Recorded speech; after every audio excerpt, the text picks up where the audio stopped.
머니 프로젝트 머니 레볼루션. 안녕하세요. 강지원입니다. 네, 오늘은 지난주에 예고해드렸던 대로 특집으로 마련했습니다. 오늘은 그 첫 번째 시간으로 시골살 부자 경제학에 숨겨져 있는 부자들의 투자법에 대해서 이야기해보도록 하겠습니다. 시골사님 나와 계십니다. 안녕하세요. 안녕하세요. 네, 시골사께서 얼마 전에 책을 내셨는데요. 사실 좀 부끄러워하실지도 모르겠지만 책이 판매된 지 벌써 베스트셀러에 진입을 했더라고요. 그런데 20년 동안 투자를 해오셨지만 투자 서적을 내신 건 처음이시라고요. 투자 서적을 낸 것은 처음입니다. 예전에는 수필집 정도는 모르겠으나 투자서에 관해서는 실제로 제가 낼 자격도 없고 또 그럴 만한 능력도 없기 때문에 몇 차례 기회가 있었지만 번번이 접었던 일이 있었습니다. 하지만 이번에는 어쩌다가 용기를 내서 책을 쓰긴 했지만 그 내용에 대해서는 여전히 부끄럽고 민망한 느낌입니다. 특히 이 책은 어떻게 투자를 하면 지금 당장 돈을 벌 수 있는 쪽집게 강좌를 하겠다 이러한 내용이라기보다는 지난 긴 시간 동안 한 사람의 개인 투자자로서 저는 역시 전문가가 아니니까 한 사람의 개인 투자자로서 우리가 금융시장이라는 어떤 살벌한 환경 속에서 투쟁하고 살아남았던 어떤 삶의 치열한 투쟁의 기록 정도 그렇게 보아주시면 좋겠습니다.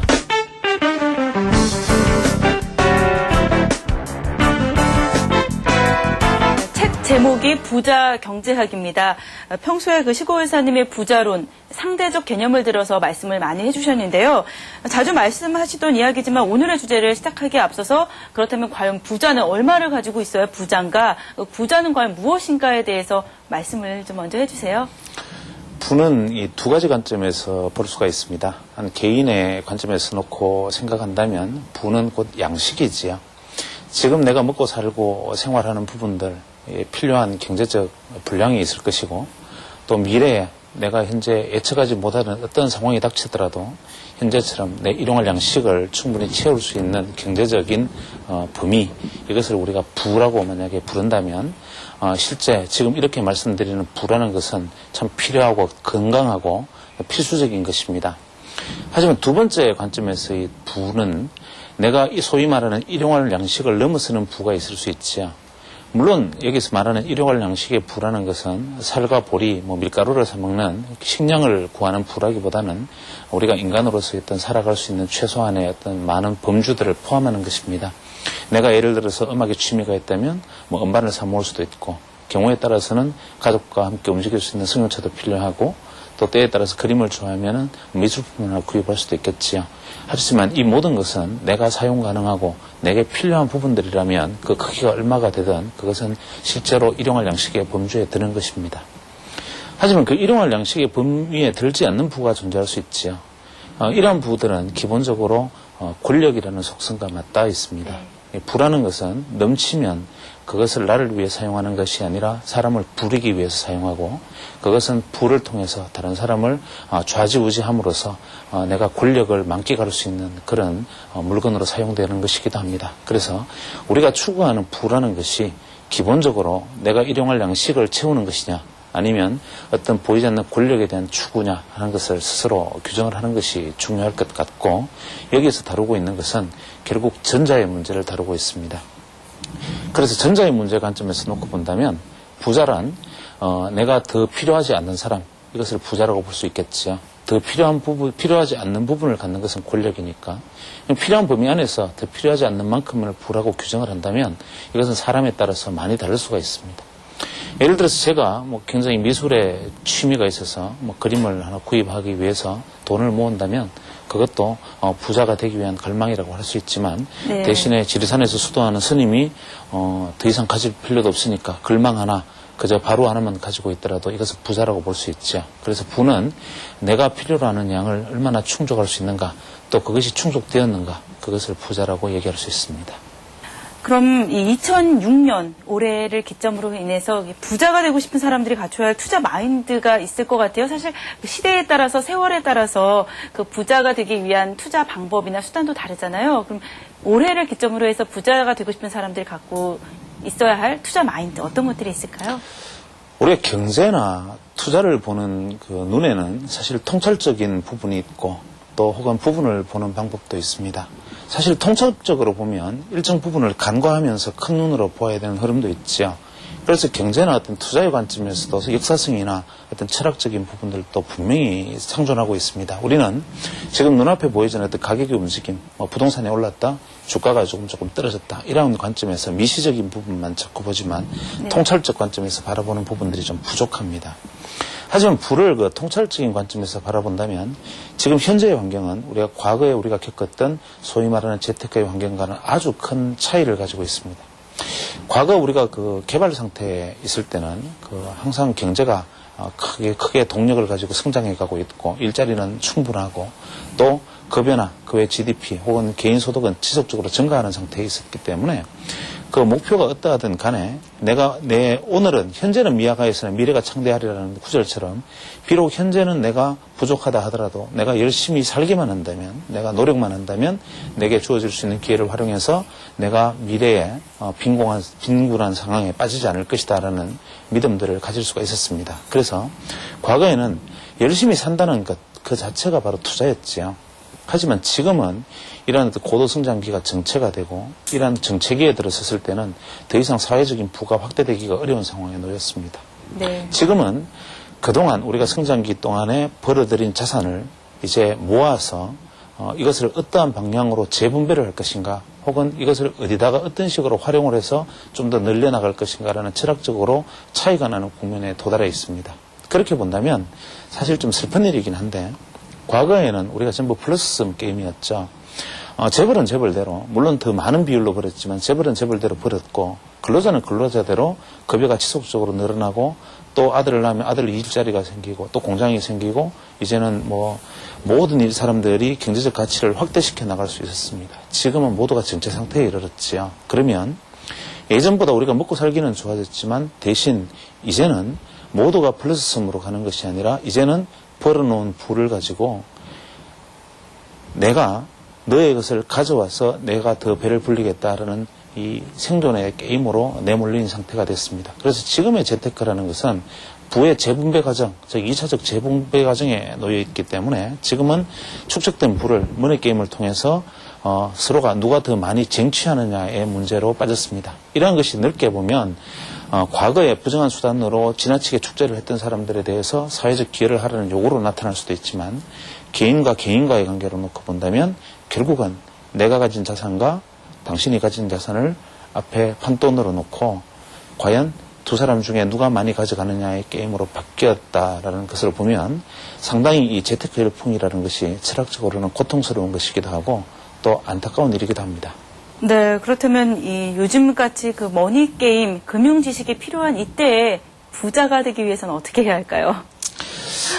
먼저 그 부자, 앞서 말했던 제가 일용할 양식으로서의 부자, 이런 관점에서 우리 지은 씨는 어느 정도 금액이 적당하다고 생각하십니까? 글쎄요, 많으면 많을수록 좋을 것 같은데 한 10억이요? 요즘은 보통 이제 10억이라는 얘기들을 많이 하지요. 아마 대개 그 10억이라는 얘기를 듣기가 우리가 쉬운 것은 그동안 이제 보험사나 그때 금융기관이 전파한 논리와 좀 맞닿아 있습니다. 그 10억이 실제로 필요한 금액이든 아니든 그 10억으로 일용할 양식을 채우든 그렇지 못하든 간에 우리가 10억이라는 것을 목표로 삼는다고 한번 가정을 해보지요. 네. 저처럼 물려받은 재산이 특별히 없이 이제 보통 우리가 속으로는 어둠의 자식들이라고 그럽니다. 부모님으로부터 물려받은 큰 유산이 없이 네. 자기 스스로 자수성가를 하게 되는 경우에 40에 접어든 분이라고 가정을 하겠습니다. 지금 도시근로자 평균 임금이 수령액 기준으로 250만 원 정도 됩니다. 250만 원을 받아서 이제 나중에 지은 씨도 결혼을 하게 될 거고 나중에 이제 가정을 꾸리게 되면 이제 두 자녀 정도가 있다고 가정하면 이제 네 사람이 식구가 되지요. 네. 그래서 250만 원 중에 100만 원의 저축이 가능할 거라고 생각하십니까? 두 자녀 키우면서 100만 원 저축은 정말 상당한 노력이 필요한 일인 것 같은데요. 그렇겠죠. 예. 그래서 대개 성실한 가정에서는 그래도 70만 원에서 100만 원 정도의 저축을 지금 하고 있다고 합니다. 네. 그 중에는 대개 이제 성실한 가족들이라는 전제가 포함되어 있지만, 그럼 이 성실한 40대 가장이 미래의 10억이라는 노후 보장을 위한 쉽게 말하면 일용할 양식을 걱정하지 않는 범위까지 부를 샀는데 걸리는 시간은 월 100만 원씩 저축했을 때 현행 금리 기준으로 77년이 걸립니다. 네. 그러면 이분이 117세가 되었을 때 네. 비로소 이제 노후에 대한 준비가 끝나는 것이지요. 117세가 되면 이제 먹고 살 수 있는 걱정은 안 해도 된다. 이런 상황이 됩니다. 그럼 이분이 노후를 즐기기 위해서는 150까지 살아야겠지요. 그러면 현재 우리가 월 100만 원씩 저축을 해서 노후가 완전하게 보장될 수 있는 나이는 갓 태어난 신생아가 지금부터 월 100만 원씩을 지속적으로 저축을 했을 때 이제 한 70세가 넘어가면 그제서야 겨우 노후 보장이 될 수 있는 상황. 이 말은 지금 30대, 40대 이 나라의 허리를 구성하고 있는 모든 사람들에게 어떤 면에서는 좌절과 절망을 안겨주는 겁니다. 네. 이러한 어떤 좌절과 절망을 극복할 수 있는 방법으로 내세워진 것이 10억을 만들려면 이렇게 해라 라는 방법들이 이제 등장하기 시작한 것이죠. 그래서 막연하게 이 10억을 목표로 삼고 살기 위해서 우리가 나아가야 되는 목표에 도달하기 위한 여러 수단들, 과연 그 중에 어떠한 수단을 선택해야 할 것인가, 여기에 대한 답은 결국 비율에 있습니다. 앞서 말씀드린 제가 전제 월 100만 원씩을 현재 금리로 저축한다면 이라는 전제를 만약에 현재 금리가 아닌 투자 수익률 10%로 네. 투자 수익을 올린다면 이라는 말로 바꾸었을 경우에는 35년으로 줄어들고 네, 77년이요. 그렇습니다. 예. 그 다음에 만약에 투자 수익률 연 15%로 투자를 했을 경우에 내가 10억에 도달할 수 있는 기준은 결국 30년 이하로까지 떨어집니다. 네. 그래서 결과적으로는 해결책은 비율에 승부할 수밖에 없다는 것. 단순 계산으로 100만 원씩 100만 원씩 예금을 해서 얻을 수 없는 부분들을 결과적으로는 우리는 비율의 개념으로 접근할 수밖에 없는 상황. 네. 현재 그것이 바로 재테크의 본질입니다. 예, 그야말로 은행 적금 금리보다도 높은 투자 수익률을 꾸준히 늘려나가야 한다라는 그 과제가 이제 앞으로 남아있는 것 같은데요. 그럼 본격적으로 그 부자 경제학의 기본 원리에 대해서 이야기를 해보도록 하겠습니다.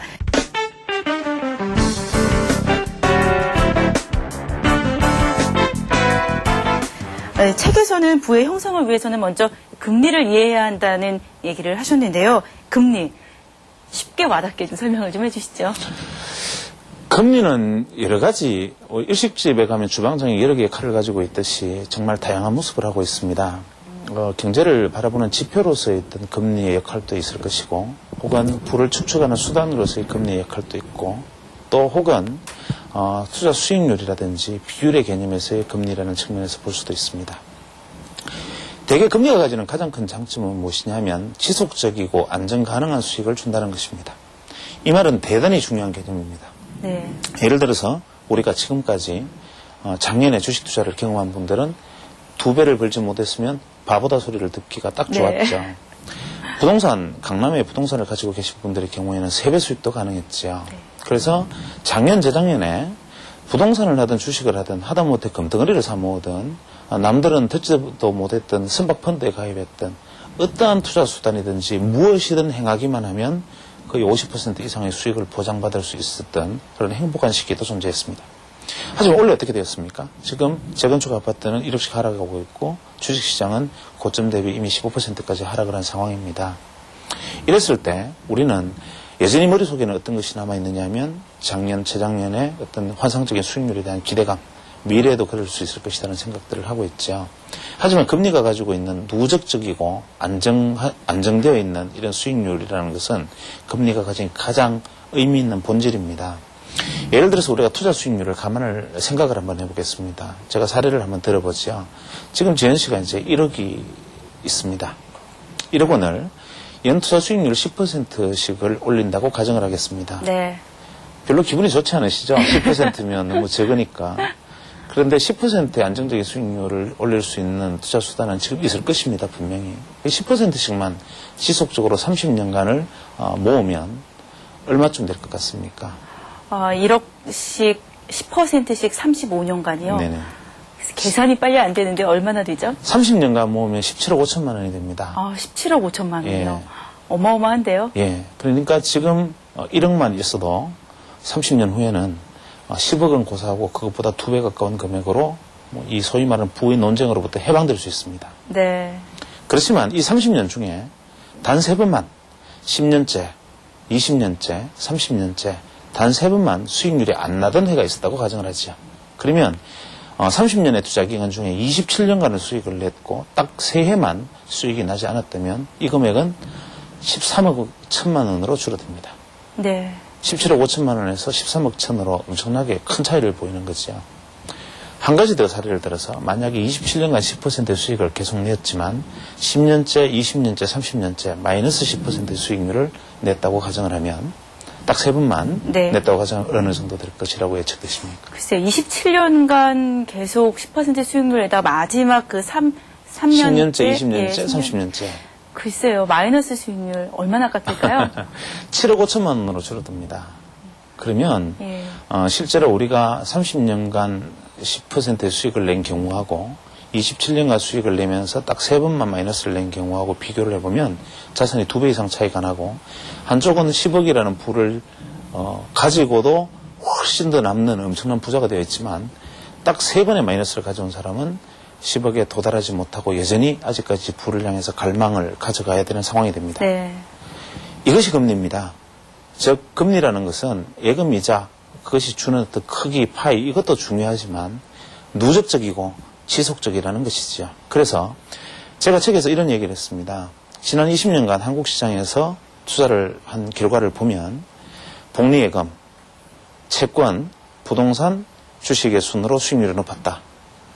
그러면 어떤 반응을 보시느냐 하면 허무하다 이렇게 얘기하고 네. 제 책을 출판하신 출판사에서 광고 문구를 보고 제가 웃었습니다. 책을 출판한 출판사마저 제가 한 이야기를 오독을 했습니다. 광고 네. 문구가 무엇이었느냐 하면 최고의 투자 수단은 복리예금이다. 이렇게 광고 문안이 작성이 되어 있는 것을 보고 제가 속으로 오독을 했다고 웃었는데 이 말은 무엇이냐면 우리가 투자 수익을 기준으로 보았을 때 복리예금이 훌륭한 투자 수단이라기보다는 금리가 가지고 있는 본질, 안정적이고 지속 가능한 수익 이것을 말하는 것이지요. 네. 그런 관점에서 부자가 형성이 되고 부자가 되지 않는 겁니다. 한 해에 50%, 100%가 중요한 것이 아니라 그런 관점에서 그 부자가 어떻게 금리를 활용하는가라는 측면을 우리가 생각을 해보면 지금 보이는 그림을 보고 우리가 한번 제가 설명을 해보지요. 부자라는 것은 네. 그림을 보시면은 부자라는 것은 부를 지키는 사람이지 더 늘리는 의사가 없는 사람을 제가 부자라고 설명을 드렸지요. 네. 그럼 부자는 자신의 자산을 더 늘리겠다는 목적으로 투자를 하는 것이 아니라 그럴 갈망이 없는 것이지요. 그저 현재의 상황이 무너지지만 않으면 되니까 지키겠다는 관점에서 아마 접근을 할 것입니다. 그러면 A 국면, 즉 금리가 가장 높은 국면에서는 당연히 예금을 들어있겠지요. 네. 예금이 가장 무위험이고 내 자산이 붕괴되지 않을 확실한 수단인데 예금 금리가 B 국면까지 떨어지기 시작하면 인플레이션 대비 금리가 하락하기 시작했을 때 부자는 어떻게 되겠습니까? 인플레는 높아지고 금리가 떨어지면 내 자산 가치가 쪼그라드니까 현재의 네. 부가 위협받죠. 예. 그렇게 되면 어떻게 됩니까? 현재보다 조금 더 금리보다 더 많은 이자를 주는 확정금리의 채권을 구매를 하게 되죠. 그렇게 예금에서 채권으로 이제 그렇습니다. 옮겨가는. 예. 왜냐하면 채권은 금리가 떨어져도 가치가 보존되고 오히려 수익은 더 높아지니까 네. 거기서 수익을 더 높이겠다는 것이 아니라 인플레 대비 금리가 낮아지는 것을 방지하기 위해서 채권을 사는 것이죠. 부를 지킨다는 것이죠.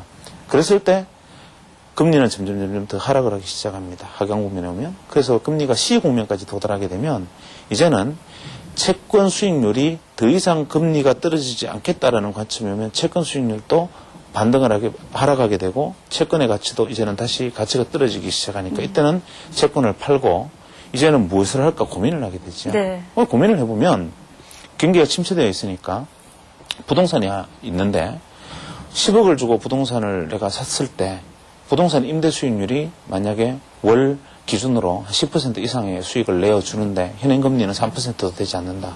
그러면 현재 내 자산을 지키기 위해서 금리가 낮은 상황에서 예금을 들 수는 없으니까 그냥 부동산을 산 거지요. 부동산 투자를 하겠다는 의미가 아니라 그냥 금리보다 높은 수익을 주는 임대 수익률을 위해서 부동산을 샀고 은행에서 10억을 빌려서 부동산을 사도 그것보다 훨씬 많은 차익을 주니까 부동산을 샀을 뿐인데 부자들이 하나둘 사기 시작해서 건물들이 점점 잉여 부동산들이 흡수되기 시작하면 부동산 가격이 반대로 오르겠지요. 네. 그러니까 부동산 가격이 오르기 시작하면 이제 금리는 따라 오르기 시작합니다. 그럼 부자 입장에서는 어떻게 되겠습니까? 부동산 임대 수익률 기준으로는 건물 가격이 올라가면 임대 수익률은 떨어지게 되는 셈이니까 이제는 부동산을 매도하는 것을 생각을 합니다. 그렇지만 이 과정에서 부자들은 이미 금리 하락으로 인한 채권 수익률에 대한 이익, 그 다음에 저금리 상황에서 부동산을 사들인 다음에 금리가 올라갔을 때 또 부동산 가격에 대한 이익을 또 취하게 됩니다. 개인 투자자들은 반대로 따라가게 되겠죠. 부동산 네. 가격이 많이 올랐군, 더 오르겠다. 부자들이 내놓는 부동산을 또 사들이게 됩니다. 그렇게 부자가 부동산을 매도한 시점에 그때 부자가 선택할 것은 여전히 이 국면에서는 금리는 아직 인플레보다 매력적이지 못합니다. 세금을 감안하면. 이제 부동산은 임대 수익률에 매력이 없습니다. 채권은 금리 상승 국면에 사면 바보가 되지요. 할 수 있는 게 뭐겠습니까? 돈 들고 금고에 넣어놓고 잠궈놓고 있을 수밖에 없는데 그것은 인플레에 의해서 가치 손상을 당하게 됩니다. 방법은 다소 기분은 나쁘지만 부자의 입장에서 가장 체질에 맞지 않는 것이 주식이지요. 네. 기분은 나쁘지만 살 수 있는 것은 그렇게 내 자산을 지킬 수 있는 것은 주식에 눈을 돌립니다.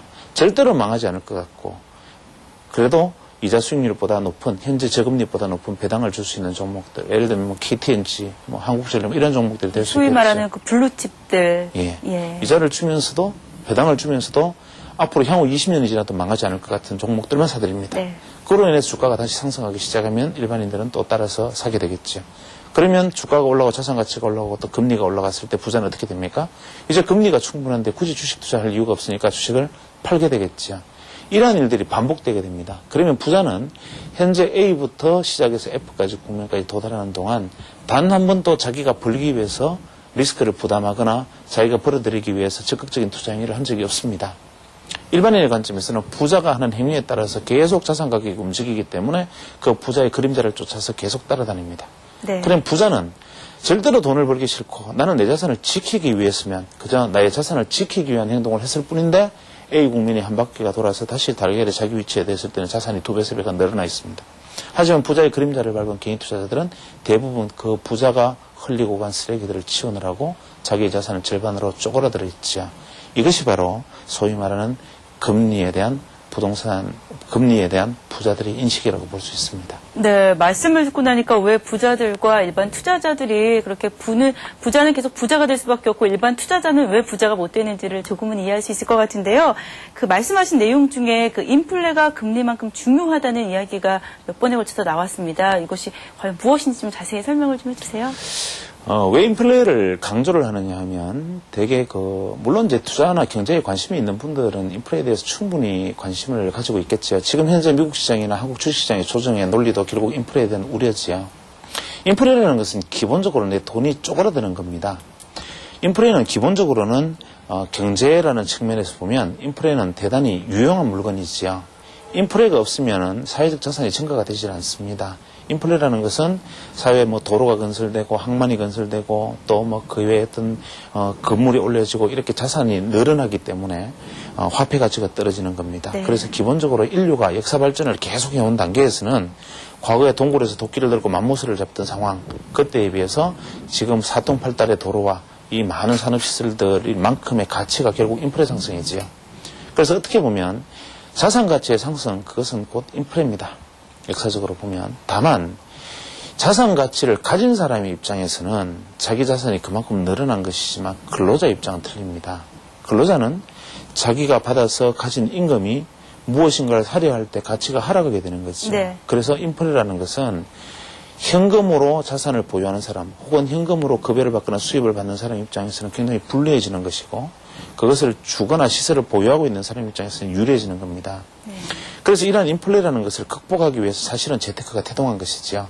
근로자들이 사용자로부터 월급을 받아서 은행에 저축을 하고 그것을 혹은 차곡차곡 왕서방처럼 항아리에 모아놨을 때 그 돈이 시간이 지나면 오히려 쪼그라들어 버리는 것. 이것을 막기 위해서 시작한 것이 재테크입니다. 그런데 우리가 보통 이 인플레를 간과했을 경우에는 여러 가지 문제가 생깁니다. 혹시 종신보험 들으셨어요? 네, 들고 있습니다. 한 개 들었어요. 그러면은 예를 들어서 20년이나 30년 후에 얼마를 받겠다는 약정이 되어 있겠지요. 네. 연금보험을 가입하면 또 그때 얼마를 받겠다는 약정이 되어 있겠지요. 요즘 유행하는 그 건강보험 혹시 가입하셨습니까? 암에 걸리면은 1,000만 원을 주겠다. 이런 것도 가입하신 적 있지? 아니요, 아직이요. 안 하셨습니까? 예. 인플레는 이런 논리에 치명적인 영향을 미칩니다. 네. 우리가 예를 들어서 100만 원의 정기예금이 있다라고 가정을 하죠. 100만 원의 정기예금을 내가 들었는데 편의상 10%의 이자를 받는다고 가정을 하면 3년이 지나면 어떻게 되겠습니까? 그것은 30%의 이자가 붙게 되지요. 그래서 이런 경우에는 130만 원이 됩니다. 하지만 인플레는 같은 10%의 인플레가 있다고 가정하면 인플레가 붙어서 133만 천 원이 됩니다. 그래서 결과적으로는 내가 33만 천 원이 공중분해가 되는 셈이 됩니다. 네. 그래서 만약에 지금 내가 20년 후에 종신보험을 1억을 탈 수 있다는 생각, 혹은 내가 나중에 10년, 20년 후에 암이 걸렸을 때 1,000만 원이 받을 수 있다는 것은 시간이 지났을 때 그 받았던 돈의 가치가 쪼그라드는 인플레 가치를 생각했을 경우에는 황당할 정도로 적은 금액일 수가 있지요. 그러니까 우리는 현재 금액으로 대개 모든 가치를 현재 가치 기준으로 받아들이지만 실제로 모든 자산 가치는 그것이 확정되는 순간에 미래 가치를 기준으로 우리는 생각해야 되고, 이 미래 가치에 영향을 미치는 것이 바로 인플레입니다. 그래서 재테크에 있어서 가장 중요한 것은 현재 내가 가지고 있는 현재 가치가 미래 가치가 어느 정도 될 것인가를 침착하게 연구해 보는 것, 이것이 제일 먼저 진행되어야 됩니다. 네, 들으면 들을수록 정말 어렵구나라는 생각을 하게 되는데요. 아까도 그 정기 예금과 또 채권, 부동산, 주식 이 네 가지를 가지고 그 부자들의 투자 유형에 대해서 설명을 해주셨는데요. 사실 일반 사람들에게는 그 정기 예금이나 주식, 부동산보다 상대적으로 채권에 대한 관심이 좀 멀어져 있거든요. 근데 책에서는 상당 부분 이 채권에 대한 설명을 많이 하고 계신데요. 특별한 이유가 있나요? 채권을 꽤 한 개의 챕터로 이 분류를 해서 채권에 대한 이야기를 하고 있는 이유는 실제로 채권 투자를 하시라는 의미가 아닙니다. 네. 채권 투자는 사실 그들만의 리그입니다. 예. 채권을 사기 위해서는 최소한 10억 이상의 거래 자금이 필요하고, 내가 직접 채권 투자를 한다는 것은 사실 불가능합니다. 기껏해야 채권형 펀드에 가입하는 네. 것이죠. 하지만 과거 채권형 펀드에 가입해서도 주식 못지않게 아주 망한 사례들이 꽤 많았습니다. 과거의 그 투자 신사들의 문제들도 대표적으로 그런 것이었죠. 하지만 채권이라는 것은 경제를 알려주는 하나의 창입니다. 앞서 말씀드린 대로 채권은 그들만의 리그라고 제가 표현을 했죠. 소위 말하는 이 한국 자산시장, 이 한국 경제를 바라보는 큰 자금의 흐름이 이 채권 시장이라는 창을 통해서 실시간으로 보여집니다. 네. 채권 시장에서 금리가 어떻게 반영이 되고 있는가? 채권 시장에서 금리가 높은 쪽으로 반영이 되고 있다는 것은 현재 한국 시장에서 사업의 기회가 많다, 즉 기회비용이 높아지고 있다는 의미가 되고, 만약에 채권 시장에서 금리가 하락하는 쪽으로 방향을 잡고 있다라고 가정을 한다면 현재 내가 밥집을 하든 주식 투자를 하든 무엇을 하든 간에 별로 재미없는 국면이다, 이런 것을 상징하는 것이죠. 그래서 우리가 채권이라는 것은 우리가 실시간으로 금리를 이해할 수 없기 때문에 채권 시장을 내가 이해를 하고 채권 시장 참여자들의 움직임을 보고 채권 시장의 참여자들의 움직임을 내가 아는 것으로서 실제로 이 나라 경제를 이끌어가는 주도하고 있는 사람들, 사람이라는 표현이라기보다는 이 나라의 경제의 본류를 내가 실시간으로 보고 있는 것이지요. 그래서 채권은 주식 투자를 하는 사람이든 부동산 투자를 하는 사람이든, 심지어는 내가 국밥집을 하고 있다 하더라도 채권 시장에 대해서는 완벽한 이해를 하고 있는 것이 필요합니다. 아무리 내가 병에 걸리지 않았다 하더라도 건강을 미리 챙겨야 되고, 내가 얼굴만 보면 저 사람이 병이 있다는 걸 알고 있는 것처럼 채권 시장에 대한 안목을 가지고 있는 사람은 경제에 대해서 그릇된 판단을 할 수 있는 확률이 그만큼 낮아집니다.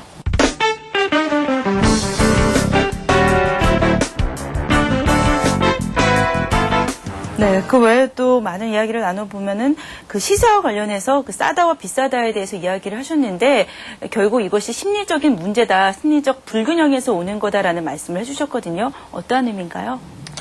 가격이라는 것은 우리가 사실 그 내재 가치라는 표현을 쓰긴 하지만 그 내재 가치를 구경한 사람은 아무도 없지요. 네. 그 내재 가치라는 것이 어떤 기둥이 하나 있고 그 주변에 붙어 있는 뭐 조개 껍질 같은 것이 만약에 그 거품이라면 누군가 보아도 내재 가치를 구분할 수 있지만, 어떠한 국면에서 어떤 것이 내재 가치냐라는 것은 사실 규정하기 어렵습니다. 다만 내재 가치를 규정을 하는 방법은 한 가지가 있습니다. 10년간의 내재 가치, 20년간의 내재 가치, 100년간의 내재 가치, 이렇게 구분할 수는 있습니다. 무엇이냐면 10년간의 가격 평균, 30년간의 가격 평균, 100년간의 가격 평균, 이것을 우리는 편의상 내재 가치라고 부를 수가 있죠. 그러면 그 평균 가격으로부터 위쪽으로 가격이 형성되어 있던 것은 거품이다, 아래쪽으로 형성되어 있던 것은 침체다, 뭐 이렇게 또 표현할 수도 있습니다. 그것을 짧게 가져와서 최근 5일간, 최근 10일간 이렇게 놓아버리면 그것은 내재 가치라는 의미를 사라지게 만드는 것입니다. 그래서 기본적으로 내재 가치라는 것은 기간이 긴 비교값이 있느냐 없느냐의 관점이 되는데, 우리가 싸다와 비싸다라는 것도 대부분 이 감각적인 생각에 기인하고 있습니다. 지난 100년간의 가격을 비교해서 우리가 비싸다 싸다 구분할 수는 없는 것이죠. 다만 우리가 감각적으로 느끼는 것은 1억짜리 10억에 거래되던 아파트가 지난 석 달간 10억에 거래되고 있다가 최근에 9억에 거래가 된다, 싸다라고 생각할 수 있죠. 지난 10년간 8만 원에서 10만 원을 반복하던 주식이 갑자기 20만 원이 됐다, 비싸다라는 생각을 할 수 있습니다. 이래서 싸다와 비싸다라는 것은 비교 대상이 존재하는 그 비교 대상 대비 어떠하다는 의미가 됩니다. 예를 들어서 과거 10년간에 비해서 가격이 어떻다. 네. 아파트라면 옆집 아파트에 비해서는 어떻다. 혹은 동네 아파트 가격 전체를 비교할 때는 다른 도시에 비해서는 어떻다. 한국 전체 부동산이 거품이다 아니다를 얘기할 때는 일본에 비해서 어떻다. 그렇다면 전 세계 부동산의 가치를 비교할 때는 어떻겠습니까? 전 세계 부동산이 과거에 비해서는 어떻다. 이렇듯이 싸다와 비싸다라는 것은 어떤 기준 대비 현재 가격이 높다 낮다를 의미하는 것이기 때문에 우리가 싸다와 비싸다라는 것은 엄밀하게 말하면 가공되어진 특정한 정답이 없는 상황에서 그 당시 시장이 결정하는 가격입니다. 그래서 우리가 싸다 비싸다라는 것은 항상 거래가 이루어질 때는 싸다고 생각하는 사람과 비싸다고 생각하는 사람의 충돌에 의한 스파크이기 때문에 그것을 결정적으로 싸다와 비싸다라고 믿는 내가 이것을 정말 내재 가치를 분석한 것이라고 생각하면 망상입니다. 그것은 그때 당시에 가격이 말해주는 일종의 불꽃 같은 것이지요. 네, 사실 그 가격, 시세를 형성하는 것도 사람들이기 때문에 그 사람들의 심리가 반영이 돼서 싸다와 비싸다를 형성한다는 말씀이신 것 같은데요. 마지막 질문으로 좀 가벼운 이야기를 해보겠습니다. 그 심리 변수를 설명하는 데 있어서 미술품 시장의 사례를 드셨더라고요. 미술품에 관련해서 많은 관심도 가지고 계시죠? 싸다와 비싸다라는 논쟁을 이제 설명하기 위해서 이제 미술품의 사례를 들었는데, 네. 피카소가 2005년에 그 피카소의 작품 중에 파이프를 든 소년이 그 당시 세계에서 가장 비싼 가격으로 팔렸습니다. 네. 얼마 정도 될 것 같습니까? 그때 당시 가장 비싼 가격이라고 상상이 안 되는데요. 1,400억에 낙찰이 되었고요. 네. 그 이전에는 가세 박사의 조사한 그 그림이죠. 1,200억에 낙찰이 됐었습니다. 이거 비쌉니까? 삽니까? 글쎄요. 제 생각에는 비싼데 그때 당시에는 싼 가격이었다는 말씀이시죠? 프랑스의 아트프라이스닷컴이라는 데서 이제 가격을 비교하기도 하고 그것을 우리가 이제 메이모제 지수라는 지수로 이 지수화해서 부르기도 합니다. 우리가 스탠다드 포어스 지수, 종합주가 지수처럼 이 지수를 살펴보면 미술품의 가격은 항상 인프레보다 수익이 높았습니다. 심지어는 주식 투자보다도 조금 수익이 높았고 대체적으로 평균적인 상승률과 하락률은 금이나 은이나 주식이나 뭐 모든 것이 같았지만 미술품은 항상 일정하게 조금씩 높게 형성이 되어 있었습니다. 그런데 재미있지 않습니까? 미술품이 1,400억의 가격이 매겨졌다는 것은 전 세계에서 온리 원이기 때문입니다. 그러니까 가세 박사의 조상이나 파이프를 든 소년은 이 세상에서 단 하나밖에 없기 때문이지요. 그런데 그렇다면 모네의 일출도 단 하나만 있는 것이고 다빈치의 모나리자도 하나만 있는 것입니다. 그럼 이때 하나와 이 파이프를 든 소년의 하나라는 가치는 무엇입니까? 그 당시 사람들의 선호도를 말하는 것이죠. 네.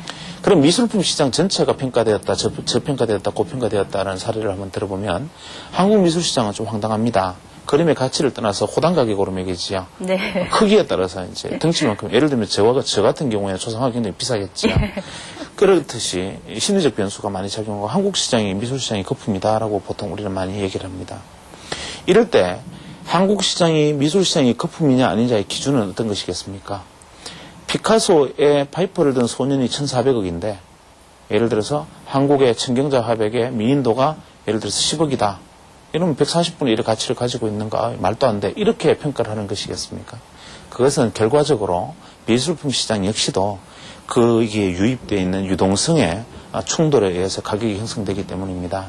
그래서 우리가 내재 가치를 정할 수 없는 물건마저도 이렇게 주식이라든지 배당을 주거나 임대 수익을 주는 부동산에 이렇게 내재 가치를 줄 수 없는 물건인 미술품마저도 미술품에서는 배당도 주지 않지요. 혹은 뭐 주주들에게 대해서 금리 어떤 이익도 주지 않습니다. 주당 가치도 늘어나지 않죠. 이렇게 아무것도 없는 미술품마저도 그때 유동성에 따라서 가격이 변동을 하고 그것은 결과적으로 인플레와 큰 차이를 보이지는 않지만 약간 높습니다. 이유는 미술품 시장에 투자하는 사람들의 자금은 대개 일반인의 투자 자금보다는 조금 더 많은 사람들의 예유 자금이 들어와 있지요. 그렇기 때문에 그 부분에서 우리가 명품 가격이 붙듯이 조금 더 올라 있지만 그 역시도 결과적으로는 가격이라는 것은 내재 가치가 아니라 심리에 따라서 움직이는 것이고 전체 유동성을 반영하는 것이다. 즉 그 나라의 유동성의 크기를 미술품 시장이 반영한다. 이런 것으로 놓고 보면 모든 자산은 결국 유동성의 결과이고 심리적 변수의 답이다. 네, 잘 들었습니다. 오늘 부자의 철학과 그들의 논리 그리고 부자 경제학의 기본 원리에 대해서 이야기를 나눠봤는데요. 지금까지 특집 머니 레볼루션 15일 살 부자 경제학 1부였습니다. 어떻게 좋은 정보 많이 얻으셨는지 모르겠습니다. 오늘 내용에 이어서 다음 주에는 특집 머니 레볼루션 2부가 이어집니다. 그럼 오늘 내용보다 더 알찬 내용이 기다리고 있으니까요. 다음 주 기대해 주시기 바랍니다. 안녕히 계세요.